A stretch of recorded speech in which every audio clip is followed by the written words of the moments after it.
Vuelve la Fórmula 1 a LU12 AM680, la deportiva de la Patagonia. Franco Colapinto debuta este fin de semana como piloto titular de Alpine en el Gran Premio de Emilia-Romagna, que se celebra en el mítico autódromo Enzo Dino Ferrari de la ciudad de Imola.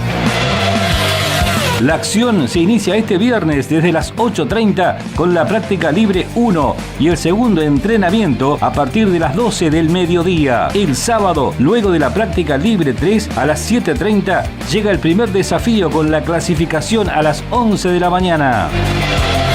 El domingo a las 10 de la mañana, Franco Colapinto inicia oficialmente su actividad en Alpine en la carrera a 63 vueltas en este circuito de 4.909 metros de extensión. Franco Colapinto vuelve a competir en la Fórmula 1 y lo vas a escuchar en vivo a través de LU12 AM680, la deportiva de la Patagonia, FM Láser 92.9, FM Las Heras 92.1 y por laopinionaustral.com.ar.